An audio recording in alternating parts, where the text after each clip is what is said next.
Hey there everyone, welcome back for another exciting episode of Confronting Evil. Tonight, Seth and MacKenzie are on the road to someplace familiar as the fate of innocence hangs in the balance, calling back a nightmare from their past. So, ready yourselves in your seats for one thrilling ride. Welcome back to Confronting Evil. I'm telling you, MacKenzie, my cousin Cash is freaked out by what he saw. Huck explained. You have a cousin named Cash? MacKenzie asked. Well, that's his middle name. What's his first name? Johnny? No, it's Sue. But don't tell him I told you that. Huck answered, causing MacKenzie to nearly spit coffee out onto the dashboard. So can y'all go help him out or what? Yeah, we'll be there in about 24 hours. MacKenzie agreed before bidding farewell to her uncle and tossing her cell into her shirt pocket. Who was that? Seth said in a sleepy daze from the passenger seat. Know how you were complaining about wanting to sleep in a real bed? Well, today is your lucky day. Tomorrow is. What do you mean? We're heading home, bro. Huck called us with a case right near home. MacKenzie replied with a sly smile.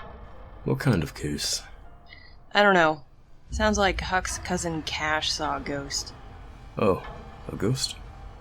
Wait, Huck has a cousin named Cash? That's just his middle name. Wait till you hear his first name. She replied as they sped down the road, heading east toward home.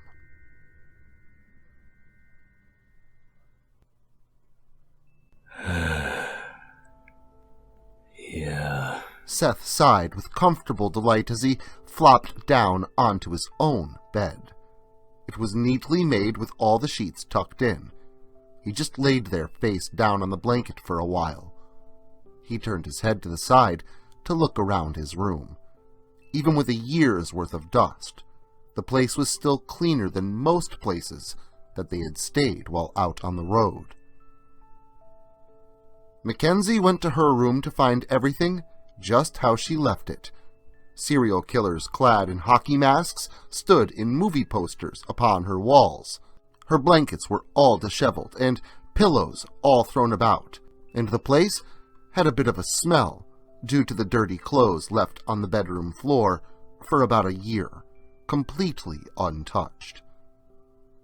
She didn't care, though. She pulled a beer out of the mini-fridge, popped it open with a bottle opener on her keychain, and took a swig before sitting down in front of an old CRT television to play some classic video games. The two of them needed a well-deserved break after all that time that they had spent on the road, and they were going to take advantage of their relaxation time before they had to travel down to meet Huck's cousin, Cash, at his place, just north of the Pennsylvania-New York border.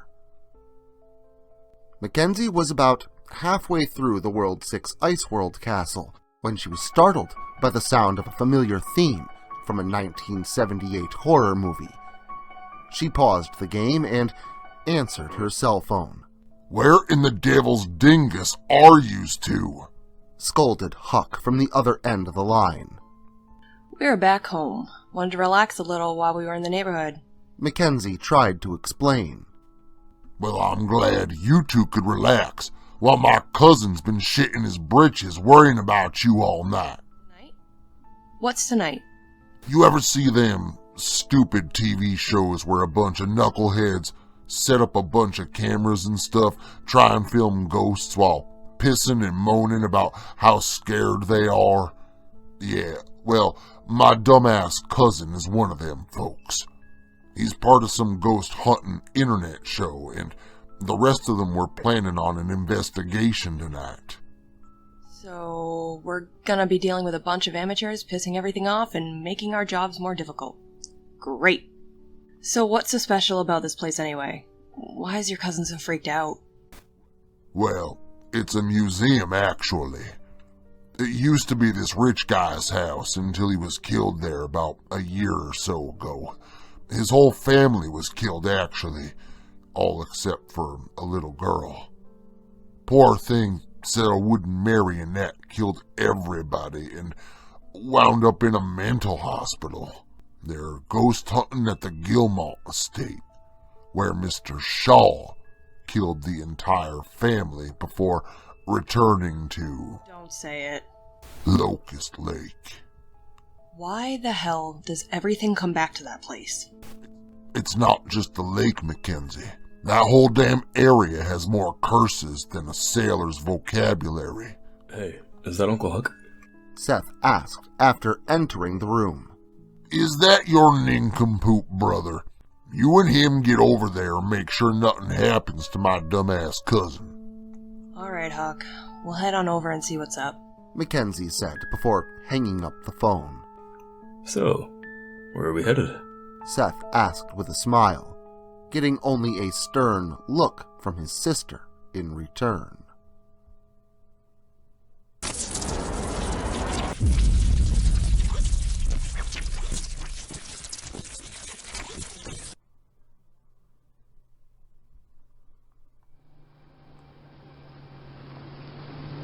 In a little over an hour, the dark teal Ford Torino pulled up at the front gate for the Gilmont estate. They rang the buzzer and began to explain to them what MacKenzie had written down. Hi. We're here with the MacKenzie paused to look at the piece of paper in her hand. Confronting Evil crew. We're here to, hunt ghosts. She said with a bit of an annoyance in her voice. Thank you very much for coming. The rest of your team is already here. You can find them right inside the foyer.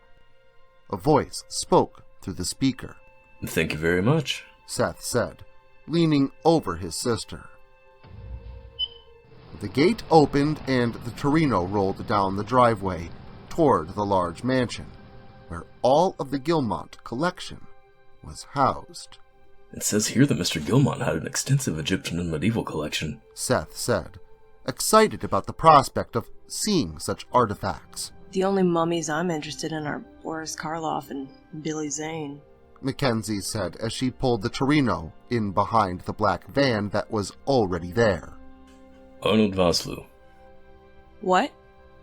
It was Arnold Vosloo, not Billy Zane. Whatever. You know what I mean. It says here that Mr. Gilmont had a vast collection of movies and movie memorabilia consisting of various genres, but Mr. Gilmont was particularly fond of action and horror movies. So this place has a horror movie room? MacKenzie said, pointing at the mansion. Yeah. I'm in. MacKenzie responded before removing the key from the ignition and hopping out. Hey, who are you guys? What are you doing here? A big guy with a beard stepped in front of the twins. Hey, are y'all two there the ones my uncle sent? Asked a younger guy with ginger-colored hair and blue eyes. He must be Cash. Cash money, yours truly. The teenager spoke, holding up his hand for a high five. So what was it you saw here? Come on, don't leave me hanging, girl. Cash said to MacKenzie with a sly smile. What's got you freaked out, Sue? MacKenzie asked, getting some giggles from a few members of Cash's crew. Damn, why you gotta go there? Cash said with a change in his tone, lowering his hand to his side. We was doing an investigation here last week, and I looked into the elevator, and there he was, Mr. Shaw himself, standing there all burned and shit. He answered. Seth and MacKenzie were just ready to chalk it up to a jumpy kid when they heard Mr. Shaw, but it was when they heard that he was all burned that it got their attention. Then what happened? Then the elevator went down into the basement, and I ain't seen him again. I figured I'd better call Huck on this one if that's where you guys coming. You didn't follow him into the basement? I might smoke weed all day, every day, but I ain't smoked myself stupid.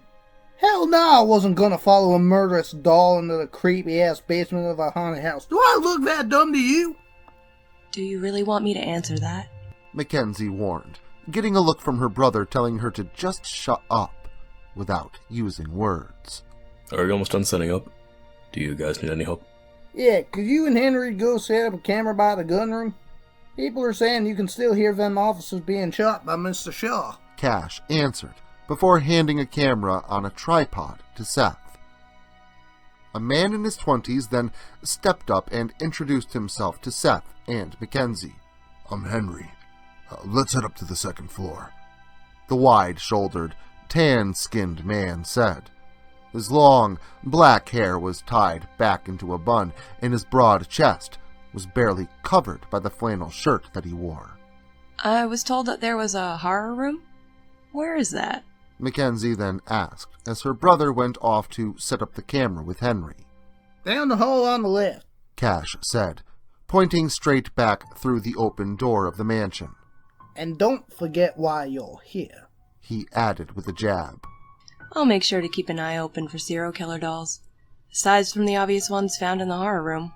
See you later, MacKenzie said before hastily finding her way to the glory of the movie memorabilia room, leaving Cash behind with the remaining 3 members of the Confronting Evil crew. The room she found at the far end of the house was as glorious as her imagination allowed for, and then some.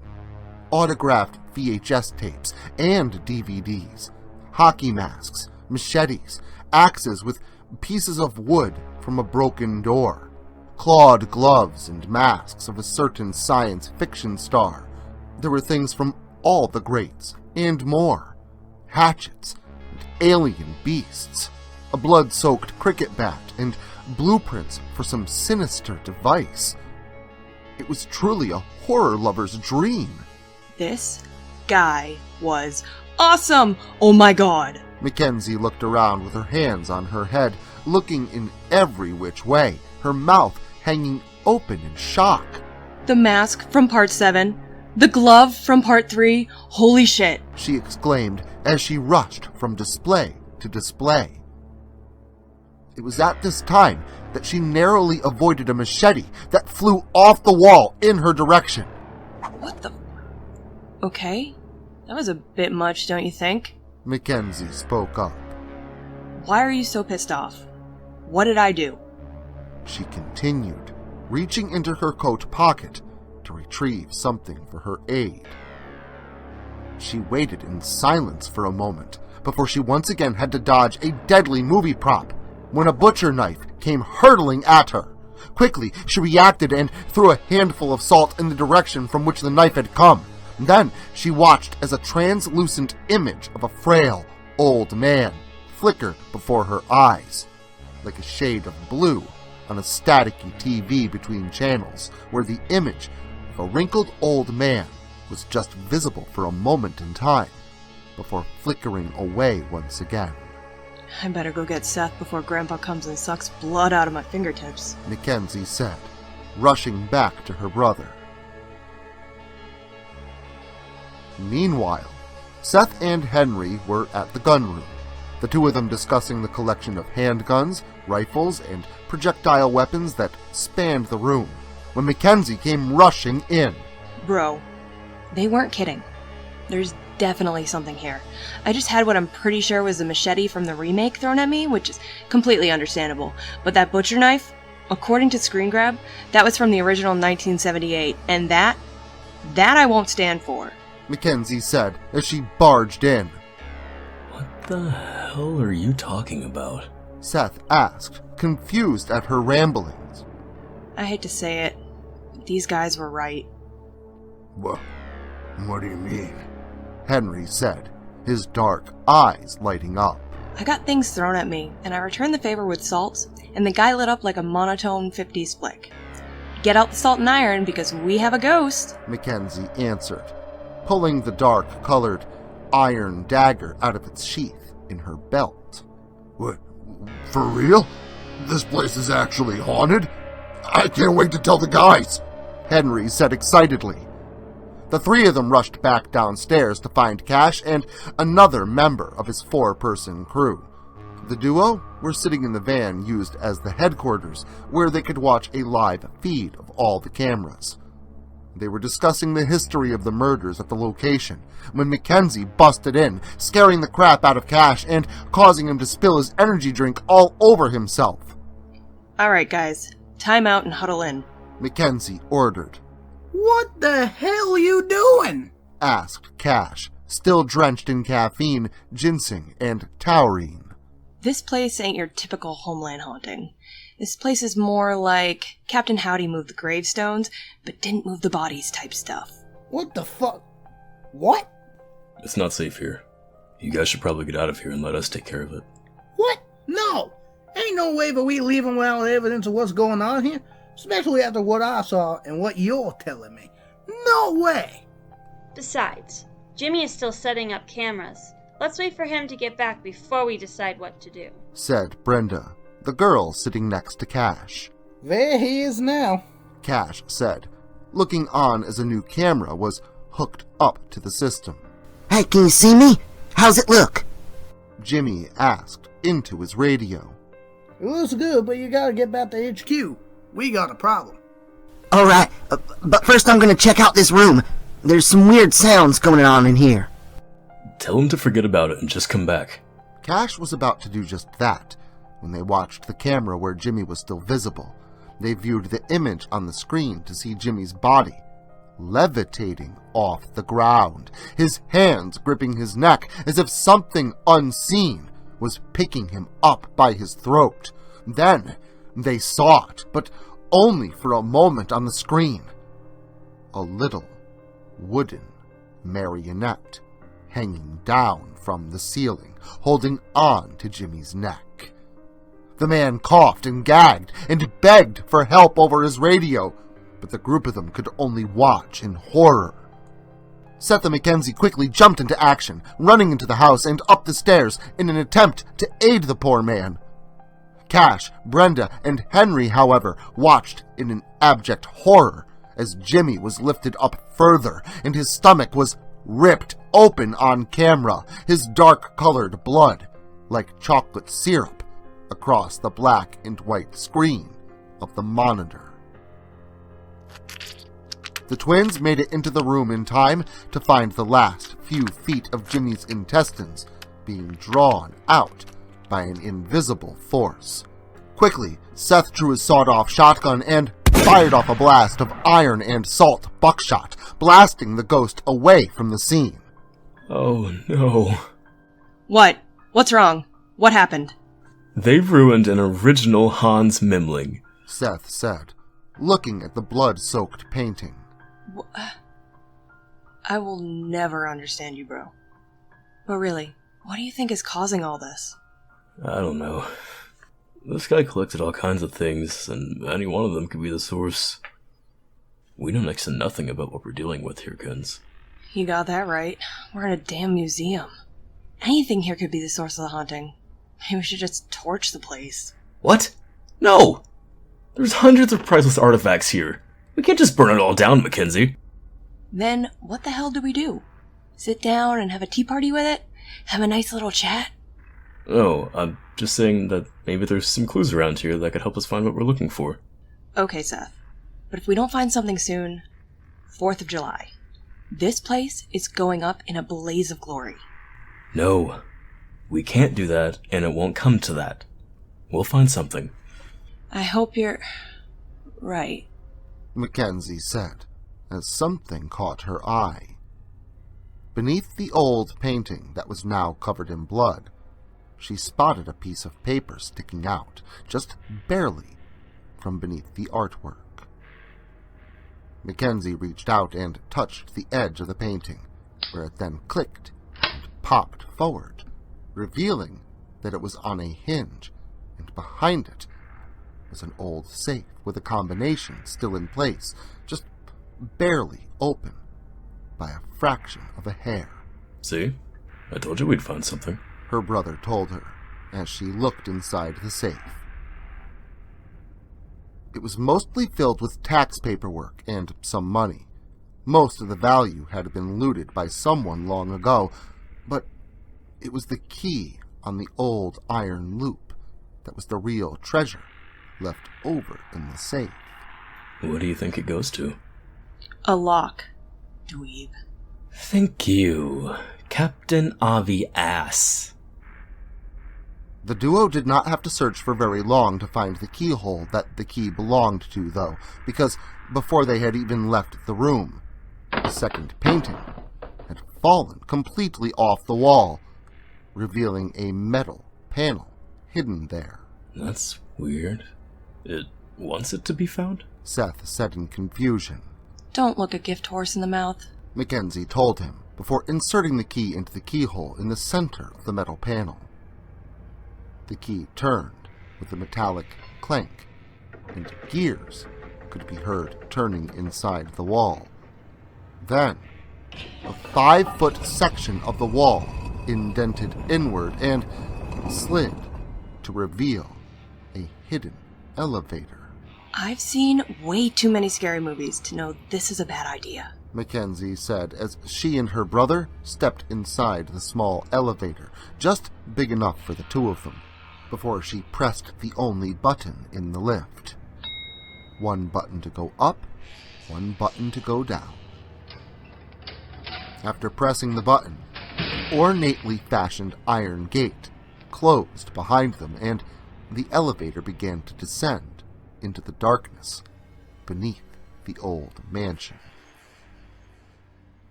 The elevator entered into a wide open room that was dimly lit with a few fluorescent lights that hung overhead. The room held occult-looking objects, human bones with strange symbols carved into them, blood-stained bowls and rusty knives, statues of gods and devils, and in the floor was cut a groove to allow blood to drain away. I take back what I said. This guy was a nut. MacKenzie said as she looked around the room with wide eyes. Oh boy. This is bad. Seth added, also looking around with a realization of horror. I think we know why it wanted to be found.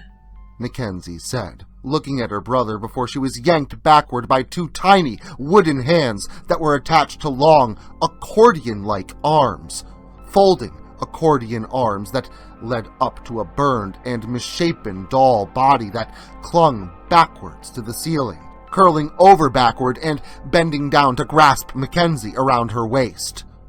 She instinctually stabbed the iron blade down into the hand of the Mr. Shaw-like beast, where it changed shape for a moment, appearing as a burned old man.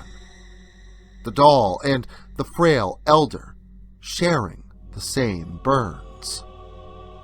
Quickly, MacKenzie continued her onslaught of stabs from the dagger, sending the ethereal beast into a rage where it threw her across the room with a thud against the wall. She was down, but she was not out yet. But she was hurting after that. Seth fired away with a blast of iron and salt from a sawed-off shotgun to further delay the ghostly thing while he began the incantation to send the spirit back to where it belonged. He spoke ancient words of a long-dead language before slicing open his own hand and using the old man's own circle of blood magic against him, filling the grooves carved into the floor to send the spirit away to his rightful place in hell. That sucked. I was kind of hoping it would actually be that dumb doll. MacKenzie said, as she slouched her way over to her brother, getting a look from Seth the whole time while he shook his head in disgust. What? We took him out once. We could do it again. As I recall, he took himself out. But anyway, we should probably get out of here before anyone finds the dead guy upstairs. Seth said, rushing his sister into the elevator. The duo made their way back upstairs to find the confronting evil crew at the top of the elevator waiting for them. The entire confronting evil crew. They were just as shocked as the rest of the crew to find that Jimmy wasn't dead at all. The entire thing was just a show put on by the maniacal spirit. He was roughed up quite a bit, and he looked very unwell, but he was still very much alive, and thankfully so. Seth and MacKenzie didn't want to have to figure out a way to explain a dead kid to the authorities. Everyone was happy. It was a good day, and all appeared to be right. But as the twins left the mansion, they couldn't help but feel a sense of unease, as if something was still very wrong there.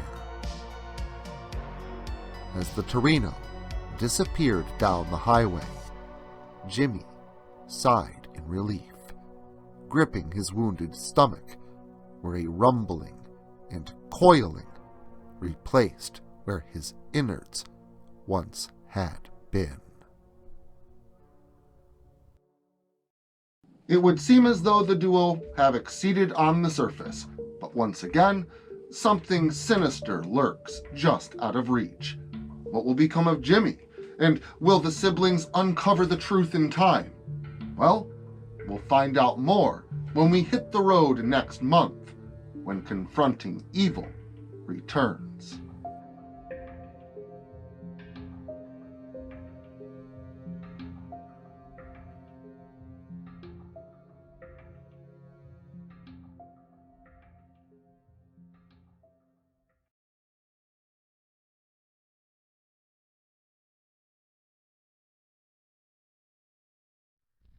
Social media can be very unpredictable, especially regarding horror content. If this content gets removed, all new content will be simultaneously presented on various websites provided in the description to this video. Make sure to follow me in other digital spaces so that you never miss out on the terror. Also, if you like this video, make sure to leave a comment and hit the like button. It helps the channel a lot. If you're new to the channel and you enjoy what's here, consider hitting that subscribe button and the notification bell so that you never miss an upload. Writing is a dream of mine, and it's all of you that make that dream come true.